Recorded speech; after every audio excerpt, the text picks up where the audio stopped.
कर लेते हैं क्योंकि फिर रीस्टार्ट करना ही पड़ेगा मुझे, है ना। अच्छा, अब देखो थोड़ा सा एक मैं कुछ समझा देता हूँ हम लोग क्या, वैसे विकासन ने बताया होगा, है ना, कि इस साल हमने कुछ बढ़िया रिसर्च किया है। रिसर्च ये है कि 2 टीचर सिस्टम किया है। जानते हो क्या है इसमें, क्या करना है हमें। अब 2 टीचर में ऐसा नहीं कि कोई जूनियर टीचर है ना, पढ़ा हम ही दोनों लोग रहेंगे। अब 2 टीचर में क्या है कि 2 टीचर, इसमें क्या है कि हमने डिवाइड कर लिया, मैं पेज नहीं लाया, हमने लिख लिया, मैं वैसे बता भी दूंगा कि 6 चैप्टर मेरे जिम्मे है, ठीक है। 6 चैप्टर मैं पढ़ाऊंगा और 6 चैप्टर विकास सर पढ़ा रहे हैं, ये उनको दे दिया मैंने। अब ऐसा ये भी नहीं है कि जो मैंने 6 पढ़ा लिया, फॉर एग्जाम्पल मैंने मैट्रिक्स पढ़ा दी, ठीक है। अब इसका ये कतई मतलब नहीं है कि मैट्रिक्स का रिवीजन विकास सर नहीं कराएंगे या नहीं करा पाएंगे, वही करा, जब रिवीजन होगा तो वो होगा। फॉर्मेट वही है, हर चैप्टर को 5 टाइम्स कराना है। ये फॉर्मेट हम जो फॉलो करते हैं ना 10th वाले में, उसी को हमने 12th में भी फॉलो करना है कि भाई हमें इसको 5 बार तो करा ही देना है, सब के सब कराने हैं, ठीक है। बुक तो वही है, NCERT अपना ही, बाइबल वही चलेगा, और RD शर्मा तो चलेगा ही। और मैं ना लास्ट में जब बोर्ड आता है तो मैं इस बार बनाया था अपने कुछ बच्चों के लिए, जो मेरे बच्चे 3 बच्चे थे इस बार होम ट्यूशन वाले, उनको लिए मोस्ट एक्सपेक्टेड बोर्ड क्वेश्चन, है ना, जो भी होते हैं, ये PYBQ से ही बनता है वैसे, उसी को फिल्टर करके बनाते हैं। ये मैं हर चैप्टर का अपन बना के देंगे, और कोशिश ये रहेगी कि जो भी पढ़ेंगे, देखना आ रहा है,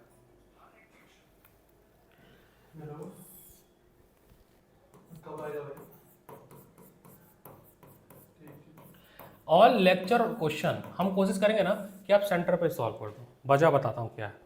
एक तो तुम्हारे पास अदर सब्जेक्ट्स भी हैं, है ना, तुम PCM है, PCB है, कोई कॉमर्स है, वो तो टाइम वाइम मैनेज हो नहीं पाता है। अभी स्टार्टिंग के टाइम में जब पढ़ते हम लोग, जो भी पढ़ोगे इधर 3-4 चैप्टर बड़ा अच्छा भी लगेगा, ईजी भी लगेगा, टाइम होता है, तो अभी तुम्हारा ग्राफ बहुत तेजी से ऐसे जाएगा। फिर धीरे धीरे जब हम नवंबर अप्रैल की तरफ आते तो गिरता है। हमें इस वाले फेज में जाना ही नहीं है, हमको हमेशा इसको हाई रखना है जितना भी सकता है। मतलब ये आपका मान लो चैप्टर और ये आपका टाइम का ग्राफ है, इसको हमें स्ट्रेट रखना है, नीचे नहीं आने देना है। वो तभी हो पाएगा जब हम ये सारे जो चैप्टर है इसको सही समय खत्म कर पाए। अब मैंने कल एक टीचर को बोला कि सर मैं ऐसा सा प्लान कर रहा हूँ अगस्त तक खत्म करने का, बोले सर पॉसिबल ही नहीं है। मैंने कहा क्यों नहीं पॉसिबल, किया मैंने खुद अपने समय पढ़ा किया। तो हमने ऐसा रफली विथ बोर्ड का एग्ज़ाम, प्री बोर्ड का शेड्यूल देखते हुए, वैसे 31 अगस्त तक हम कोशिश करेंगे कि हम पूरा का पूरा चैप्टर खत्म कर दें। हो सकता है अभी मैं बोल रहा हूँ ये शिफ्ट हो जाए, बट आइडियल अगर हम कर लेते हैं तो बहुत अच्छी बात होगी। प्लस जो यूटी होगा ना, यूटी प्री बोर्ड एग्जाम्स होगा, उसके अकॉर्डिंग तो चैप्टर चलेगा ही, ठीक है। क्लासेस अभी मैंने पहले तो 2 घंटे बोला था, फिर हुआ कि भाई थोड़ा कम करो क्योंकि सब्जेक्ट्स मैनेज करना है। फिर भी हम 1.5 आवर का कमिटमेंट दे रहे हैं। दिन बढ़ता जाएगा, पेपर आएगा, ये बढ़ जाएगा 2 घंटे में। तो तुम तो यहीं के पढ़े हो, तुम्हें तो सारा कैरिकुलम पढ़ा कि कैसे पढ़ाते हैं। अभी यहाँ पे जो बच्चे 12th वाले पढ़ के गए थे, यहीं बैठ के 5-5 घंटे लगा के गए सवाल, क्योंकि टीचर अवेलेबल है ना 5 घंटे। तुम सवाल लगा रहे हो, तुम्हें समझ नहीं आ रहा है तो टीचर से पूछ लेना, एक अपना फॉर्मेट ये रहेगा। अब हम बाकी जो भी धीरे धीरे हम करेंगे। तो 2 टीचर का कोई डिसएडवांटेज नहीं है। 1-2 बच्चे को थोड़ा घबराए, 3 बच्चे भी आने वाले हैं, उन्होंने बोला कि सर कैसे होगा। हमने कहा बहुत अच्छा होगा, तुम पढ़े ही नहीं हो बड़े इंस्टीट्यूट में, अभी चले जाओ बड़े इंस्टीट्यूट में, 4-4 टीचर पढ़ाते हैं, स्पेशलाइज डिवाइड कर दिए। अब जो मेरे को डिवाइड हो गया, मैं उस पर तो बेस्ट रिसर्च करूँगा ना, बेस्ट कंटेंट रहेगा, बेस्ट PDF रहेगा, वो मैं बेस्ट दूंगा। ऐसे विकास सर भी करेंगे, तो एट द लास्ट जो बच्चे पढ़ेंगे उनका बेस्ट निकलेगा। ये मेरा टारगेट है कि बेस्ट वो करें, तो कभी कोई वो नहीं होगा। अब मैथ है यार, ऐसा कुछ सही ना है कि हमने केमिस्ट्री का कॉन्सेप्ट पढ़ रहे हैं कि हमें कन्फ्यूजन हो जाएगी। ये तो मैथ है, जो फॉर्मूले सीट पढ़े हो, जो कॉन्सेप्ट जो भी पढ़ाएगा आपको बस प्रैक्टिस है। एक बार सिलेबस हो गया, ये ब्लर क्यों हो रहा है, ऑटो फोकस पे जा रहा है क्या ये? अच्छा, मेरी आँख खराब हो गई। नहीं ब्लर हो रहा है ये, बहुत दिन बाद चालू हुआ, हो सकता है इस वजह से हो रहा होगा। अभी तो सही चला था। अच्छा, देखना कैमरा क्या है। चलो एक एक्सपर्ट भी मिल गया हमें, तो हम लोग को भी कुछ नहीं आता था। इसका रिमोट वगैरह होगा। ये है ना रिमोट, ये तो है, ये कैमरे का रिमोट ये है।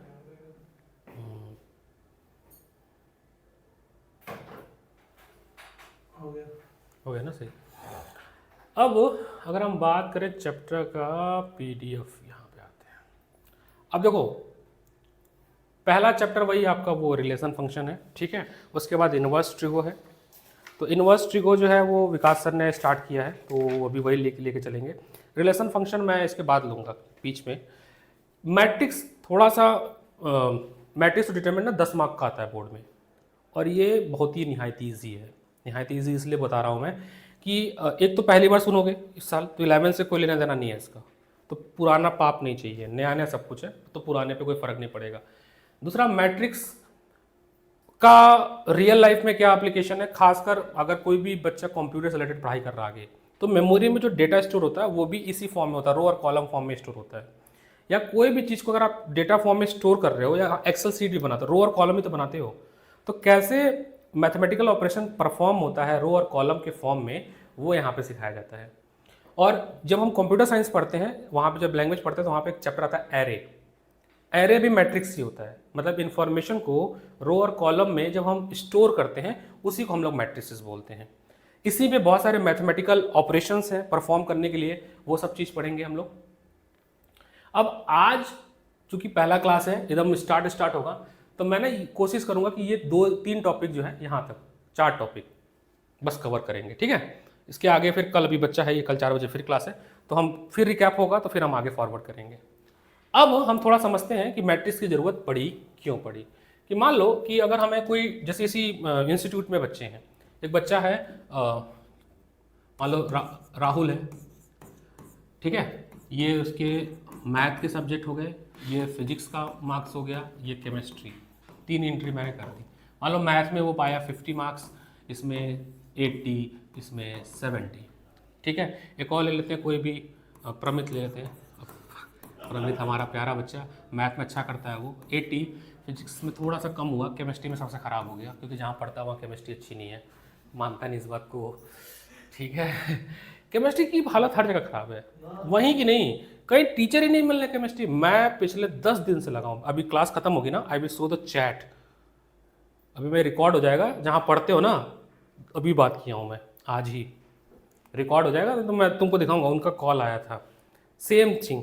हम लोग परेशान हैं टीचर कैसे अरेंज करें। अरे आओ, ये देखना 157, ठीक है, ये एक कोचिंग ओनर, ये एक कोचिंग ओनर, 3 कोचिंग ओनर हो गए, ठीक है, एक और कोचिंग ओनर, 4। हाँ, क्यों नहीं करेंगे, फिर से शुरू करूँ? अच्छा चलो ठीक है। ठीक है, मान लो एक और प्रमित हो गया। दूसरा बच्चा लेते हैं मैट्रिक्स, बहुत इजी चैप्टर, 10 नंबर का चैप्टर, मैट्रिक्स डिटरमिनेंट। ये एक ऐसा चैप्टर है जिसमें तुम्हें ना 10th की जरूरत है ना 11th की जरूरत है। इजी चैप्टर, 10 में 10 दे के जाता है, मतलब 80 में से 10 नंबर का चैप्टर है ये। और इसका बहुत स्ट्रेट फॉरवर्ड है, एनसीईआरटी PYBQ क्लब करके लगा देना है। RD शर्मा जो लगाएंगे वो भी केवल वही जो बोर्ड में आए हुए। हाँ, मैं RD शर्मा देखो लगवाता हूँ, ये मेरी कमजोरी है, लेकिन RD शर्मा सब नहीं लगाना है, इतनी मोटी बुक नहीं लगानी है, उसके लगेगी भी नहीं, जो हम बोर्ड के क्वेश्चन उसमें ना वही लगाने हैं, बस इतना ही करना है काम। एक और ले लेते हैं, चलो मैं अपना ही नाम लेता हूँ, अनुज सर ले लेता हूँ। अनुज, जब मैं स्टूडेंट रहा हूँ, मेरा मैथ फिजिक्स कमजोर था क्या? नहीं, सब सही था, कोई कमजोर नहीं था, सब में अच्छा पाया था। वैसे तो ये 70 का होता है, मैंने ज़्यादा ही दे दिया, 70 का होता है ना, 30 का प्रैक्टिकल्स होता है समझने के लिए। अब ये जो इन्फॉर्मेशन है, तुमने देखो 10th में भी पढ़ा होगा, मेंडल एक्सपेरिमेंट वाला टेबल मैंने सिखाया था वहाँ पे, भूल गए होगे 10th, लेकिन 10th में जब हेरिडिटी पढ़े थे तो हम लोग वो dihybrid monohybrid crossing कर रहे थे, वहाँ पे भी हम टेबल बना रहे थे। अगर इसी बात को मैं स्टेटमेंट तो ऐसे लिखता, Rahul get marks 50 in mathematics, physics 80 and chemistry, तो स्टेटमेंट बनती। और मान लो ऐसे 10 लाख स्टेटमेंट हो जाए तो बहुत बड़ा स्टेटमेंट हो जाएगा। और मेमोरी अगर कंप्यूटर में स्टोर करना है, क्योंकि हमारे पूरे कंप्यूटर में, मोबाइल में जो डेटा स्टोर होता है वो इसी फॉर्मेट में होता है, रो और कॉलम फॉर्मेट में होता है, तो इतना ज़्यादा मेमोरी लेगा कि तो हमने क्या किया, अभी इस इन्फॉर्मेशन समझ गए ना, हाँ राहुल मैथ में इतना पाया, तो रो और कॉलम में अरेंज हो गया। ये जो डेटा स्टोर हुआ है, ये जो डेटा का रिप्रेजेंटेशन है, इसी डेटा के रिप्रेजेंटेशन को मैट्रिसेस बोलते हैं। क्या बोलते हैं? मैट्रिसेस बोलते हैं। तो अगर केवल मैं नंबर का लिखूं तो मान लो लिखा 50, 80, 70, ये मार्क्स का मैट्रिसेस बना, 70, 60। मैं ये पढ़ा रहा हूं कि हमें मैट्रिसेस की जरूरत क्यों पड़ी। फॉर एग्जाम्पल ये मैट्रिक्स M है, M मतलब मार्क्स। एक मैट्रिसेस और बनाता हूं जिसमें नेम होगा, जिसमें A फॉर नेम, N ले लेता हूं, जिसमें नाम है राहुल, प्रमित, अभी देखना समझ आ जाएगा तुम्हें, और अनुज। एक बात समझना, इसमें इस तरफ से देखोगे तो इसमें रो कितने हैं, R1 एक रो,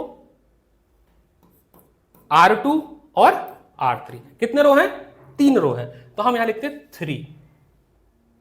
ठीक है, क्या लिखेंगे, 3। बात समझना। अब हम ऐसे गिने, ये है कॉलम, कॉलम 2, कितने कॉलम है, नहीं 3 कॉलम हो, 1 2 3, तो ये 3/3, यानी ये जो मैट्रिक्स M है वो 3/3 का मैट्रिक्स है, यानी इसका ऑर्डर है 3/3। मैट्रिक्स M जो है, ये मैट्रिक्स M जो है ये 3/3 का मैट्रिक्स है। इसका मतलब होता है, इसको RC मेथड बोलते हैं, यानी पहले रो लिखते हैं और फिर कॉलम लिखते हैं। अगर मैं दे देता हूं कि for example I have a matrix MIJ which is 3x3, इसका मतलब यह है कि M एक मैट्रिक्स है। यहां IJ क्या बता रहा, अभी समझना, समझो, हमारा 3/3 था ना, 3/3 था, यानी कि इसमें 9 एलिमेंट होंगे। जो पहला एलिमेंट होगा उसको बोलते हैं A11, दूसरे वाले को बोलते हैं A12, तीसरे वाले को बोलते हैं A13। First row first column, इसमें I रिप्रेजेंट करता है रो को और J रिप्रेजेंट करता है कॉलम को। इसी तरह से सेकंड में, second row first column A22, A23, A31, A32, A33। ये A1, A11, A12, A13 ये बताता है position of element in matrix. यहां पे वैल्यू रखूंगा मैं, जैसे वैल्यू क्या थी, वैल्यू थी ये 50 80, तो ये है आपका A11, ये क्या है A12 और ये क्या है A13। आसान है, बहुत इजी चैप्टर है, मजा आएगा। तो ये हमने मैट्रिक्स लिखा M 3x3। अब इसके पहले एक नेम वाला मैट्रिक्स बना था ये, इसमें तुम देखो कितने रोज है, 3 रो हैं, R1 R2 और कॉलम कितने हैं, 1, तो ये हो गया 3x1 का। पहली बात मैंने बताई कि what do you mean by matrices. पहली बात थी कि हम मैट्रिसेस किसको कहते हैं, ठीक है।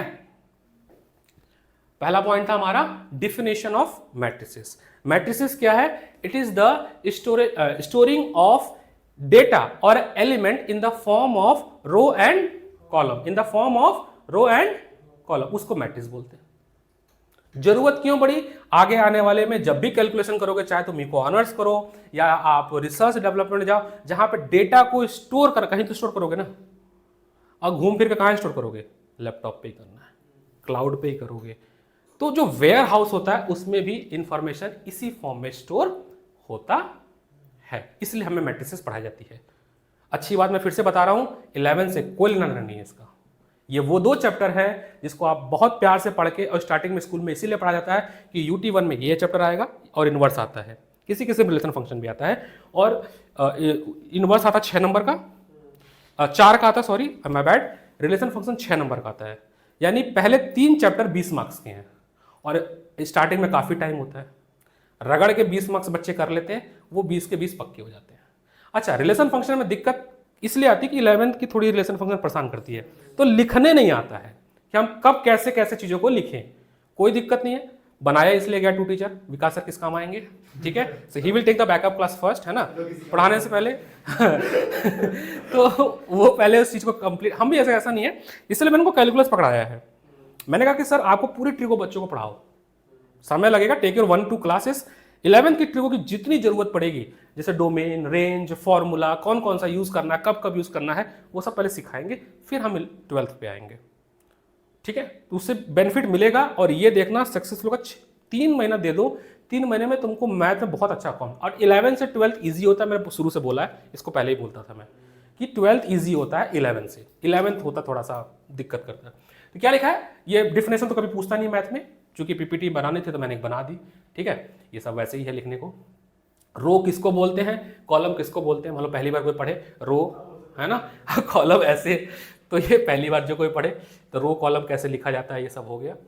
अब जैसे अगर हम बहुत बेसिक सा क्वेश्चन बोले, 1 नंबर का आपको क्वेश्चन आता है कि आपको एक फॉर्मूला दे दूंगा मैं कि कंस्ट्रक्ट अ मैट्रिक्स, कंस्ट्रक्ट एक क्वेश्चन जितना सीखा है उसी के बेसिस पे, कंस्ट्रक्ट अ मैट्रिक्स 3/4, एक मैट्रिक्स बनानी है तुमको ए, एक मैट्रिक्स बनानी है 3/4 की, प्रोवाइडेड, रूल देता हूं ए आई जे के लिए। ये जो ए आई जे होगा ना, इसका रूल क्या है कि a i j is equal to, एक क्वेश्चन उठा लेता हूं, that is i plus j, i plus j. देखो ये 1 मार्क का क्वेश्चन है केवल, कैसे बनेगा समझना। हमें एक मैट्रिक्स बनानी है, ये तो पक्का हो गया कि 3/4 का है, यानी 12 एलिमेंट होंगे इसमें। कितने होंगे? 12। तो रफली हम समझें अगर, तो इसमें कितने रो होंगे? 3 रोज, यानी A11, A12, A13 और A14, क्योंकि 4 कॉलम होगा। ये आरसी मेथड होता है, आरसी मतलब इस वाले मैट्रिक्स में आपको 3 रो बनाने हैं सर और 4 कॉलम बनाने हैं। तो चलो पहले लिख लेते हैं, A21, A22, A23, A24। तेज तो नहीं पढ़ा रहा ना? ठीक है ना? और क्या तुम लोग हमारे पुराने स्टूडेंट हो, यहाँ का कैलकुलम ही पता है तुम्हें।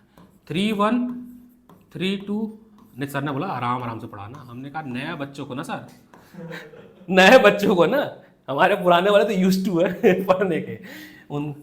लेकिन इस बार यार मैं बहुत सेटिस्फाई हूँ, साइंस और मैथ का पेपर बहुत बढ़िया गया और 34 बच्चे जोड़ दिए मैंने 10th में इस साल। तुम लोग देखे जब मास्टर क्लास हो रहा था काफ़ी बच्चे आ रहे थे और 10 बच्चे उसमें से टॉपर है। 10 बच्चे मैं बेट लगाया हूँ कि 80 आ जाएंगे साइंस में, बहुत अच्छे बच्चे। हाँ 10 बच्चे हैं ऐसे, 10 बच्चे ऐसे हैं। अगर एक आध MCQ गड़बड़ कर दे तो अलग ही बात है वो। 4-1, A42, A43 और A44 है ना।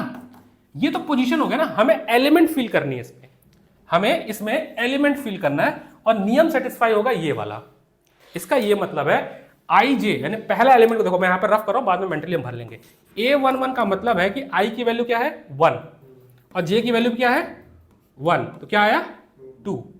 अभी लिखूंगा भरूंगा उसमें। उसी तरह से A12 का मतलब क्या, आई की वैल्यू है 1 और इसकी वैल्यू कितनी है 2, तो 3। बस एक समझ लोगे, फिर बाद में सारा भर दूंगा मैं। ऐसे ही A13 तो हो जाएगा 1 + 3 कितना 4। ऐसे ही A4 कितना 5 ना।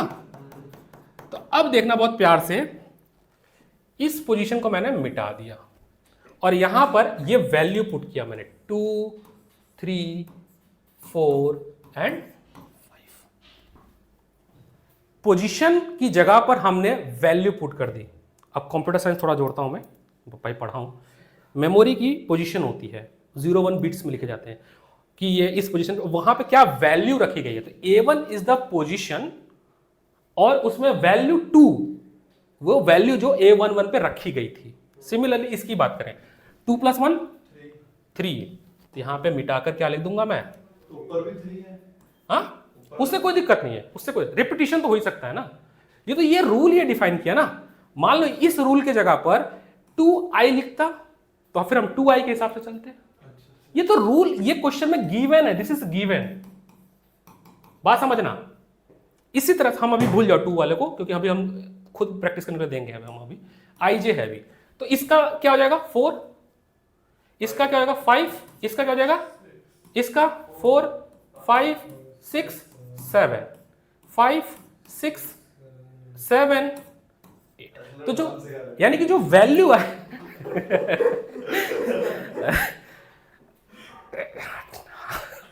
सही कह रहा है वैसे डांस। तो अब जब ये मिटाओगे तो अब इसमें वैल्यू पुट कर दिया ना, तो तुम इस रूल की मदद से तुमने क्या कर दिया, एक मैट्रिक्स कंस्ट्रक्ट कर दिया। एनसीईआरटी लाए हो? नहीं लाए हो? We have NCERT. Digital board का कुछ तो यूज करना ही है।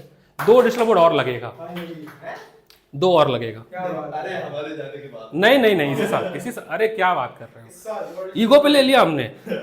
आपने लिया। मैंने कहा अभी लगवाएंगे, क्यों टेंशन ले रहे हो। इसमें फर्स्ट एक्सरसाइज ये रही, पहला ही क्वेश्चन कुछ ऐसा ही है, वेयर इज अच्छा, ऑर्डर ऑफ मैट्रिक्स मैंने बताया, ऑर्डर ऑफ मैट्रिक्स मतलब m क्रॉस n, यही इसका ऑर्डर ऑफ मैट्रिक्स होता है। और एक मैट्रिक्स के अंदर कितने मैक्सिमम पॉसिबल एलिमेंट स्टोर हो सकते हैं वो mn का मल्टीप्लीकेशन होता है। 3/4 मतलब 12 एलिमेंट ज्यादा स्टोर नहीं होंगे। ये MCQ एसर्शन रीजन के लिए याद रखना। जैसे we shall follow the notation namely aij m cross n to indicate that A is a matrix of order m into n। ये नोट मतलब assertion reasoning। we shall consider only those matrix whose element are real number or fraction taken real value, बाद देखेंगे, मतलब complex number हम इसमें deal नहीं करेंगे। अब आते हैं, अच्छा अगर वर्ड प्रॉब्लम है तो कैसे हम स्टोर करेंगे, ये भी एग्जांपल देख लेंगे। हाँ, example number 3, let's cut it, इसको कट करते हैं।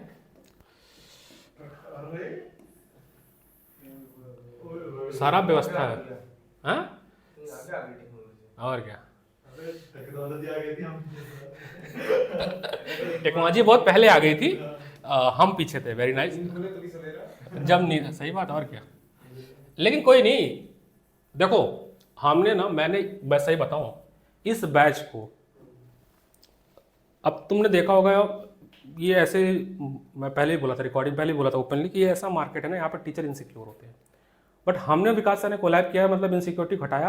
और एक है कि हमारे पास जितने बच्चे आएंगे सर 12th में मैथ में, सर खून लग जाए, पसीना हो जाए, उनको अच्छे नंबर देने, जो हो जाए, बैठ के साथ में पढ़ेंगे, है ना, ऐसा कर दे रहा है। चाहे रात को मुझे क्लास लेनी पड़े, नहीं, इस साल से शुरू करो नाइट क्लासेस भी, कि अगर मुझे रात को बैठ के उनके साथ, चलो आज सब बैठते हैं 9 बजे से 11 बजे तक सवाल लगा के जाएंगे, हम वो करेंगे, यहाँ लगाएंगे सवाल। और ये मैंने इनिशिएटिव इस साल लिया। मैंने जो 6 चैप्टर का कमिटमेंट किया है, मैं गारंटी है कि वो 6 चैप्टर मैं रगड़ दूंगा, और ये विकास सर भी अपना 6 चैप्टर रगड़ेंगे। फिर हम उसको सफल भी करेंगे, किसी को ये ना लगे कि मतलब वो टीचर ने ये वाला अच्छा पढ़ाया था, ये अच्छा नहीं पढ़ाया, ऐसा कुछ नहीं है। मैट्रिक्स वो भी पढ़ाएंगे, बट थ्योरी जब हो जाएगा तो केवल क्वेश्चन कराना होगा। यहाँ पे रटना थोड़ी ना कोई चीज है ना। आप समझना, हमें एक मैट्रिक्स बनानी है 3/2 की। किसकी बनानी है? रूल बाद में देखेंगे, पहले हम एक रफ दिमाग में बना लेंगे। अभी चूंकि पहली बार पढ़ रहे हैं तो ऐसा करना पड़ रहा है, जब सीख जाओगे तो ये सब करना नहीं पड़ेगा। हम 3/2 का बनाएंगे। 3/2 का मतलब कितने रो होंगे? 3 रो, यानी कि A11 A12, अच्छा 2 ही एलिमेंट तो 2 ही आएंगे, है ना। थोड़ा दूर बना लेते हैं, थोड़ा साफ साफ लिख लेते हैं, बाद में एलिमेंट भर देंगे A12। इसी तरह से A21 A22 A31 A32। इसका मतलब 3/1 का मतलब third row first column, third row second column, ऐसे पढ़ना है। अब इस रूल को, ये जो Aij इज इक्वल टू लिखा हाफ, और देखो ध्यान से मॉडुलस लिखा है। मॉडुलस का मतलब ये है कि अगर निगेटिव आएगा तो पॉजिटिव कर देंगे।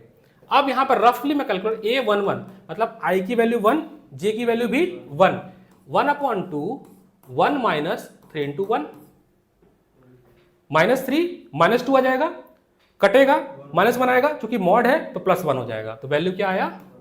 +1। ठीक है ना, A11 की वैल्यू आ गई। सिमिलरली A12 की वैल्यू मेंटली भी कर लोगे तुम लोग, है ना, बट चूंकि सीखना है अभी।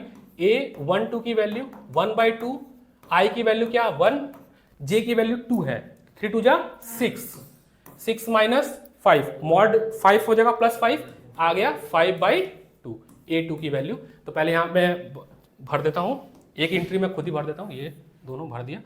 इसकी वैल्यू होगी +1 और इसकी होगी आपकी 5/2। Similarly A21 A22 A31 A32 भर दो फटाफट, फिर हम रीचेक भी कर लेंगे अपन यहीं से। ये 1 मार्कर क्वेश्चन है, लो लो, अरे आप देना, रिकॉर्ड होगा तो फिर स्वयंवर हो जाएगा तुम्हारा। सोच लेना, national crush of Karol Bagh. पढ़ा नहीं जाएगा। अरे हाँ, ये तो सोचा ही नहीं किसी ने।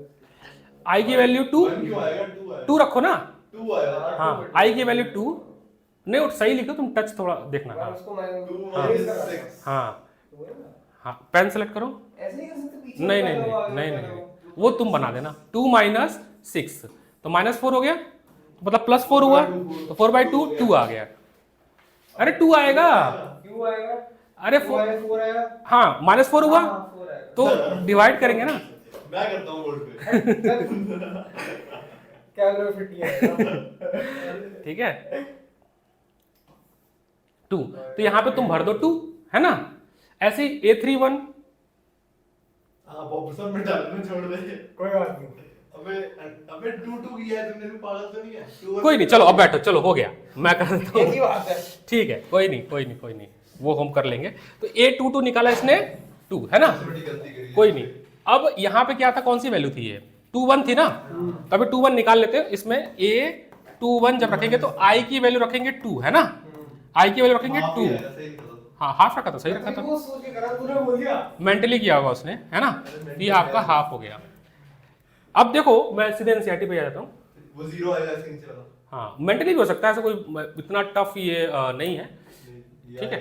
ये रहा, ये आपका बन गया, ये देखो 1 5/2 1/2 2 0 3/2।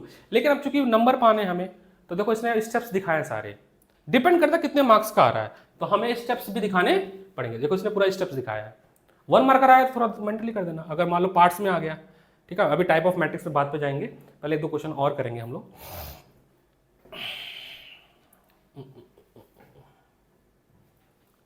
तो ये तो समझ गए ना कि किसको मैट्रिक्स बोलते हैं, है ना, ठीक है।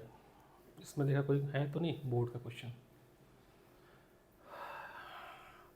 जैसे ये देखो 2020 में आया question, construct a 2x2 matrix, मतलब 2 रो 2 कॉलम, जिसका जो रूल है, थोड़ा ध्यान सुना, ब्लर दिख रहा है, AIJ इज है I² - j फिर मॉड है। थोड़ा बना दो तो, चलो बनाओ ढंग से दिख जाए यार। अरे जूम आउट करो तो 2 पिक्सेल्स पड़ते हैं। हाँ मैं लिख भी देता हूँ, बेटर होगा। रूल है, कट कर दो, ऐसे भी क्या होगा? नहीं लिख लेते हैं। नहीं, तो हमें एक मैट्रिक्स बनानी A, फीचर्स यूज करने चाहिए। सब यूज करा जाएगा। अरे ना इसमें एक वो है, मैं देखता हूँ, एक ऐप है, भूल रहा हूँ मैं, ये हम लोग जिस पे लिखते हैं दूसरा ऐप है, वो Note 5 करके ऐप है, उसमें मिटाने के लिए बार बार ये नहीं लेना है, वो हाथ से मिट जाता है। अच्छा, पेन से लिखते हैं ना। हाँ इसमें नहीं है, वो Note 5 में है, मैं Note 5 डाउनलोड करूंगा। रूल दिया है AIJ का I² - j, देखो ये आया 2020 में, कितने का, 1 मार्क का। देखो कितने क्वेश्चन है, question number 3 and question number 4। फटाफट करें, प्रैक्टिस पे ही हमारा सारा खेल है इस चैप्टर का, पूरा मैथ ही प्रैक्टिस है, कोई थ्योरी है ही नहीं वैसे भी। बताऊं मैं फिर से, कोई बताना, हाँ क्वेश्चन पढ़ लो, बढ़िया रहेगा ना 2 टीचर। मैंने ना इसको लॉन्च करने से पहले सबसे पूछा, 34 बच्चे थे 10th वाले, मैंने सबसे पूछा कि मेरा ये प्लान है। अव्वय से भी पूछा कॉल पे लेके, कैसा रहेगा, तो पहले तो दिमाग में आया कि सर जूनियर, पूछा नहीं गया। नहीं तुम थे नहीं ना, नहीं अरे नहीं, बोला होगा मैंने ये बात, चलो दैट्स माय, वो हो गया, कोई नहीं। तो मेरा कंसर्न ये था कि बच्चे में ये मैसेज नहीं जाना चाहिए कि जैसे जूनियर टीचर रखा था हमने, वो नहीं है, हम तो पढ़ा रहे हैं। जैसे मैं बताऊं, जब मैं पढ़ता था तो फिजिक्स के 5 टीचर थे, काइनेमेटिक्स कोई और पढ़ा रहा है, मैग्नेटिज्म कोई और पढ़ा रहा है, इलेक्ट्रोस्टैट्स में भी कोई और, इलेक्ट्रो में भी 2 टीचर लग गए, ऑप्टिक्स कोई और पढ़ा रहा है, मॉडर्न फिजिक्स कोई और पढ़ा रहा है। उससे फायदा होता है, नहीं समझ आता है, बहुत अच्छा, क्योंकि क्या है ना कि ये सब आप जोड़ दोगे बाद में तो सब रिवीजन हो जाएगा। हाँ तो हमने भी इस तरह से इस बैच को डिजाइन किया, और इसका देखो बेनिफिट मिलेगा। अब बाकी देखो ऐसा नहीं है, वो सारा चैप्टर मैं फिर भी पढ़ाऊंगा, जो विकास सर पढ़ा लेंगे फिर वो मेरा वाला भी पढ़ाएंगे, ताकि मल्टीपल टाइम रिवीजन जो 5 टाइप का कॉन्सेप्ट है बन जाएगा, आसान है, बना लो। हो गया, बन गया। 0 1 3 2 क्या लिखियो बताना, 0 1 3 2 3 2। हरने तुम्हारा भी देख लो एक बार, 2/2 क्रॉस का है, 2/2 क्रॉस, टोटल 4 एलिमेंट है ना। आसान लग रहा है अभी तक चैप्टर ये, ठीक है।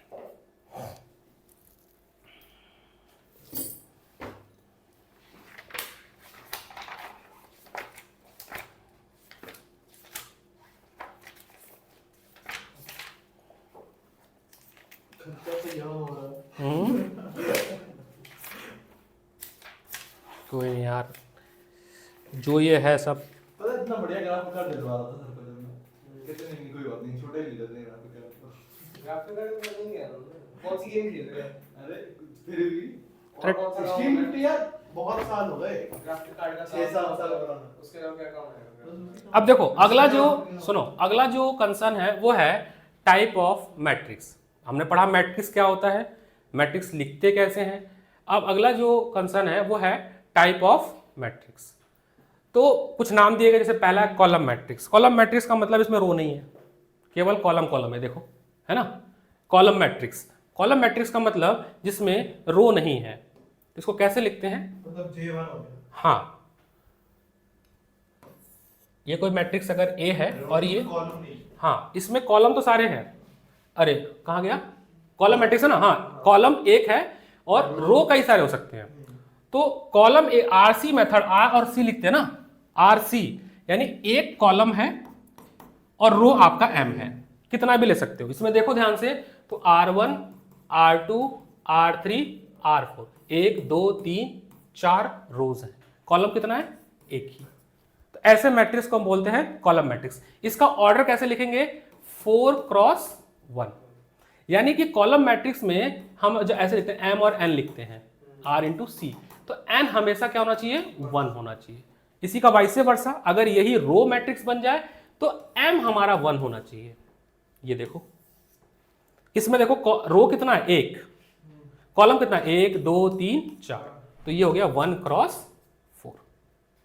ऐसे मैट्रिक्स जिसमें M और N बराबर हो जाए, जैसे 2x2 3x3 4x4, मतलब 5x5, ऐसे मैट्रिक्स को हम बोलते हैं स्क्वायर मैट्रिक्स। क्या बोलते हैं, स्क्वायर मैट्रिक्स। ठीक है, जैसे एक एलिमेंट वाला भी हो सकता है, जैसे मान लो 1 ही लिखा है मैंने इसमें, ये क्या है, 1 क्रॉस 1, एक कॉलम एक रो। ठीक है, तो इस मैट्रिक्स को हम बोलते हैं स्क्वायर मैट्रिक्स।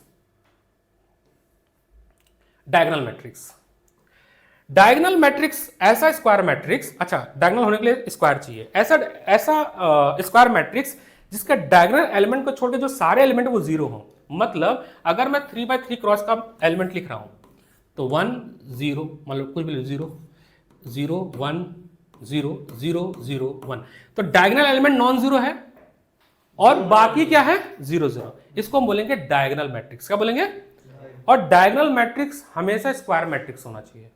ठीक है, डायगोनल मैट्रिक्स ये रहा, is said to be diagonal matrix if all non diagonal element are 0। Non diagonal, ये डायगोनल नहीं है ना, ये 0 होने चाहिए। और जो डायगोनल हो, हाँ ऐसे बना सकते हो आप, ऐसे भी ले सकते हो, यहां पे 1 करना पड़ेगा और यहां पर 0, चलेगा चलेगा, उससे कोई फर्क नहीं पड़ता। इसमें अगर ध्यान से देखोगे इस वाले में, तो देखो ये एलिमेंट 1 - 2 है, ये 0 नहीं है, लेकिन ये दोनों 0 है। सिमिलरली ये देखो, ठीक है, तो ये है आपके डायगोनल मैट्रिक्स।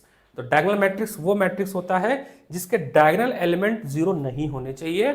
ऐसे कहा जाता है कि AIJ डायगोनल में क्या होता है, इक्वल इक्वल होता है, A11 A22 A3, ये डायगोनल है, क्या है, डायगोनल है, तो ये 0 नहीं होना चाहिए। तो डायगोनल मैट्रिक्स उसको कहते हैं जिसमें AIJ is not 0 provided I is equal to J। Set में पढ़ाते हैं हम लोग, ऐसे लिखते हैं, यानी कि A11 A22 A33 so on, ये 0 नहीं होने चाहिए। ये कुछ भी हो सकते हैं, 1 2 3 4 कुछ भी हो सकते हैं, बाकी सारे एलिमेंट क्या हो जाए, 0 हो जाए, यानी AIJ 0 हो जाए जब I is not equal to J। मतलब A21 A12 A32 34 43 ये सारे के सारे 0 अगर हो जाते हैं, तो ऐसे मैट्रिक्स को हम लोग डायगोनल मैट्रिक्स बोलते हैं। बताओ समझ आ रहा है, इजी नहीं है, मैथ में इससे इजी मिलेगा ही नहीं तुम्हें। 12th में एक और मिलेगा इजी, LP लीनियर प्रोग्रामिंग, बहुत इजी है, वो इजी मिलेगा। प्रोबेबिलिटी भी इजी है, थोड़ा परेशान करेगा। और तुम वेक्टर पढ़ चुके हो फिजिक्स में, तो तुम्हें वेक्टर आसान लगेगा इस साल। ये नहीं पढ़ा है तो इसके लिए नया है वेक्टर, कॉमर्स वालों के लिए नया है, PCM वालों के लिए वेक्टर रिपीटिशन है, लेकिन तुम्हें 3D नया मिलेगा, 3D वही है प्रॉब्लम, थोड़ा सा इस बार नया है। Z एक्सिस एक और कौन सी कोई और एक्सिस नहीं, इसमें क्वेश्चन चेंज हो गया ना, क्वेश्चन का लेवल। ठीक है, उसके बाद होता है स्केलर मैट्रिक्स। स्केलर मैट्रिक्स का मतलब ये होता है, आप बहुत ध्यान से समझना, एक चीज़ बताना चाह रहा हूँ, देखना। मैट्रिक्स में एक चीज़ होती है, थोड़ा इसका प्रोसेसर तेज करो यार, खट से आए।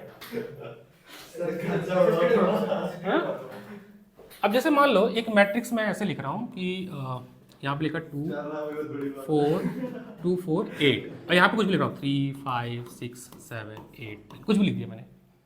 अगर मैंने, अच्छा जब कॉमन लेते हैं, जितना कॉमन लोग वहाँ मल्टीप्लाई होगा, मैंने क्या किया, इसमें से 2 बाहर ले लिया फर्स्ट रो से, कितने से, कॉलम से भी ले सकते हो, ऐसा कोई रूल नहीं है। तो 2 मैंने बाहर लिया, तो अब अंदर हो जाएगा 1 2 4, और वो ऐसे ही रहेगा 3 5 6। अगर इनमें से कोई कॉमन लोगे तो एक और बाहर लिखना पड़ेगा।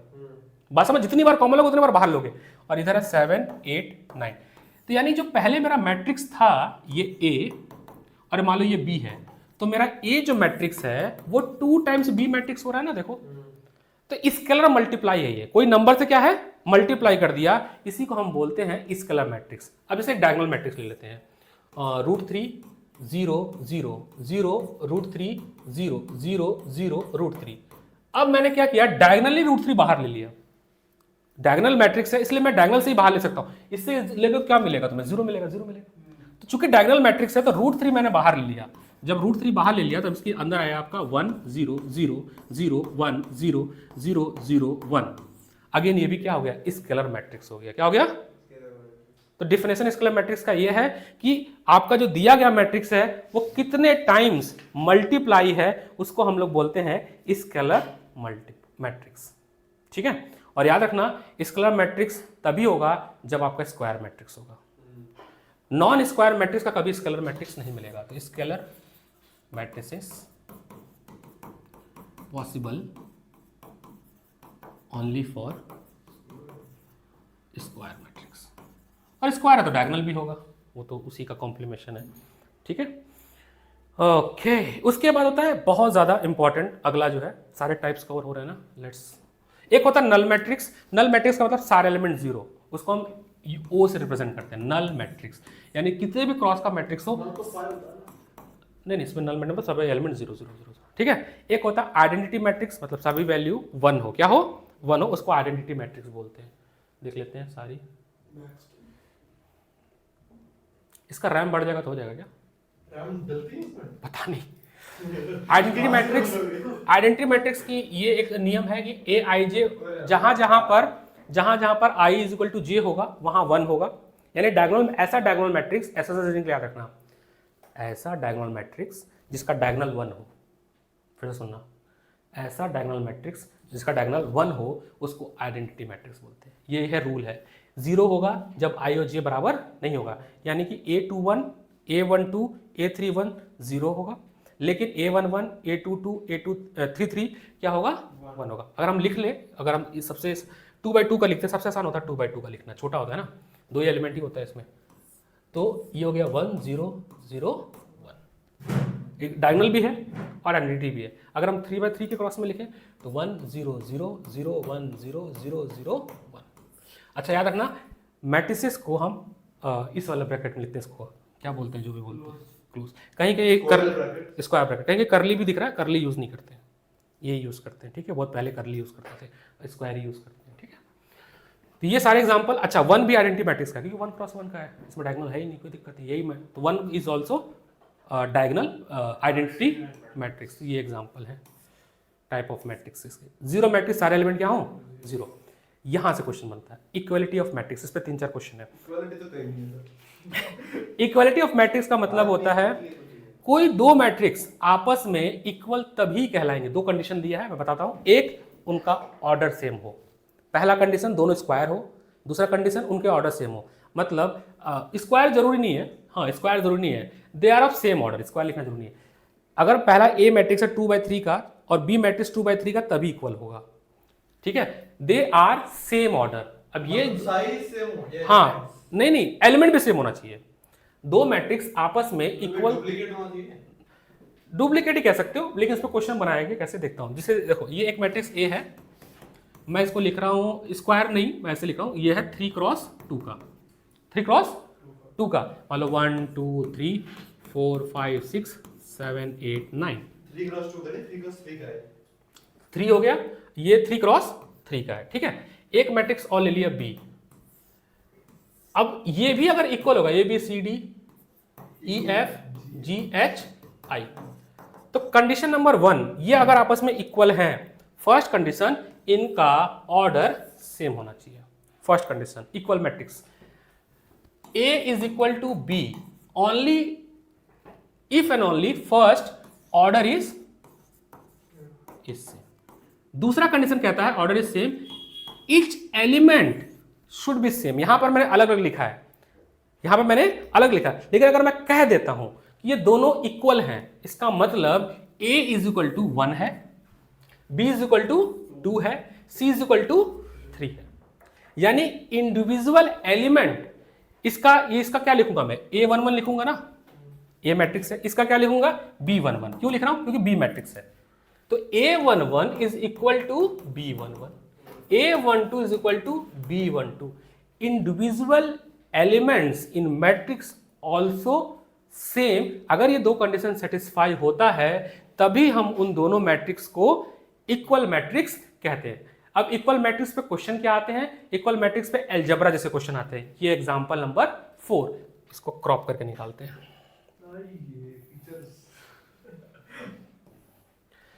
अब इसने ना खुद ही कह दिया है कि ये दोनों मैट्रिक्स जो दी गई है, ये ए मान लो, ये बी मान लो, ये दोनों ही आपस में क्या है, इक्वल। इसने कह दिया ये बात, इसने ये बात कह दी है। और आपको जो भी a B c x y z की वैल्यू निकालनी है, जो अननोन वैल्यूज है ना, उनको इक्वल करना है, कोई दिक्कत नहीं है। जब ये इक्वल मैट्रिक्स है, इसका मतलब ये एलिमेंट और ये एलिमेंट आपस में कैसे होंगे, इक्वल होंगे। यानी कि x होगा -3। हाँ, यानी x plus 3 is equal to 0, तो x is equal to -3।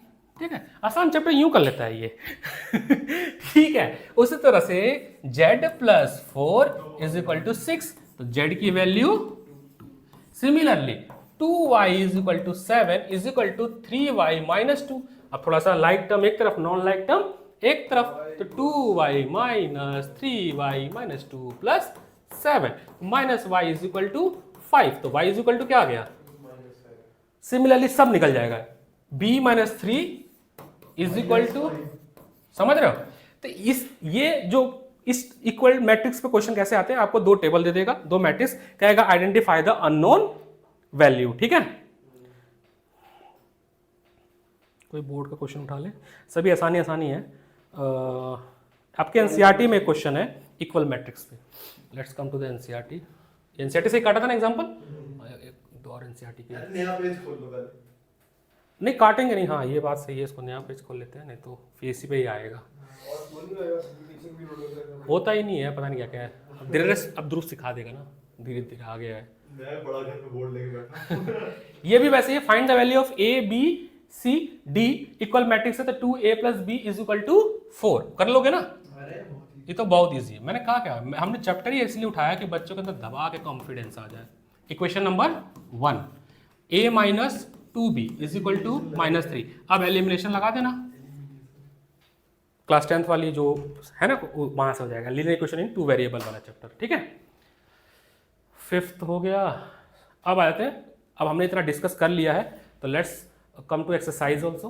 Question number देखो 4 बहुत इजी, आपको 2x2 क्रॉस बनाना है, रूल्स दिए हुए हैं, थोड़ी मेहनत कर लेना भाई, है ना। आसान है, इसको मैं फिर से कराना ही पड़ेगा कल। ठीक है, वो बच्चा आदित्य नाम है उसका, वो कल आएगा, किसी ना आज भी आता वो, उसको 4 to 5 चाहिए था। मेरी ना पहले से क्लास अरेंज हो गई थी 4 to 5, तो कोई नहीं। पहले एक बार बताओ, तेज तो नहीं पढ़ा दिया मैंने, मजा लगा? तुम लोग मैथ मेरे से पहली बार पढ़ रहे हो, ठीक है, अच्छा लग रहा मैथ डिलीवर लेक्चर? अच्छा 11वीं की पढ़ता है अभी। 11वीं की अलग 11वीं की थोड़ी अलग है। 11वीं को तो मैं देखो यहाँ पे किताबें रखी हुई हैं, ये डीसी पांडे हैं, मैकेनिक्स 11 की है, नहीं चलाएंगे नहीं। ये S L Arora volume 2 class 11th, S L Arora class 12th volume 1, ऐसे 2 वॉल्यूम है, पढ़नी है तो मैंने यहाँ रखी हुई है, पढ़ाने के लिए रखी हुई है। मैंने कहा कि इसको तो ब्रशअप करेंगे थोड़ा हम। और ऐसी ये जो है ना डीसी पांडे की, मैंने सारी वॉल्यूम पढ़ी अपने टाइम पे, 5 वॉल्यूम है इसकी, मैंने 5 लगाई है। सोचो मैंने 17-18 किताब केवल फिजिक्स की पढ़ी है। ये भी कुछ पागल हो गया था मैं, अब क्या बताया जाए। चलो अब ठीक है, वो पागलपन अब काम आ रहा है पढ़ाने के, कहीं ना देखो पढ़ाई वेस्ट नहीं जाती है, ठीक है। अच्छा जेन्युइन फीडबैक देना, क्या ये मेरा पढ़ाने का तरीका और मॉडल ठीक ठाक लग रहा है? हम अच्छा करेंगे, ठीक है, हम बहुत अच्छा करेंगे। मैं हमेशा ये बोलता हूँ कि मैं उस मॉडल से पढ़ा रहा हूँ कि मेरा बोर्ड है, बस अंतर इतना है कि मेरे को थोड़ा ज़्यादा आ रहा है। जैसे तुम्हें 10th अब आ गया है, तुमको कोई 10th पढ़ाना हो तुम पढ़ा दोगे 10th को, ऐसा नहीं है, क्योंकि पढ़ लिए ना तुम। तो उसी मॉडल से कि मेरा भी 12th का बोर्ड है, अगर मैं 12th में होता तो कैसे अप्रोच करता, प्लस थोड़ा मैं एक्स्ट्रा पढ़ लिया हूँ, मैंने 1 साल 2 साल पढ़ा लिया बच्चों को और भी बच्चों को, तो मेरे को बस आ गया। अब रुक दो, हाँ रिकॉर्डिंग रुक दो, ठीक है, रुक गया रुक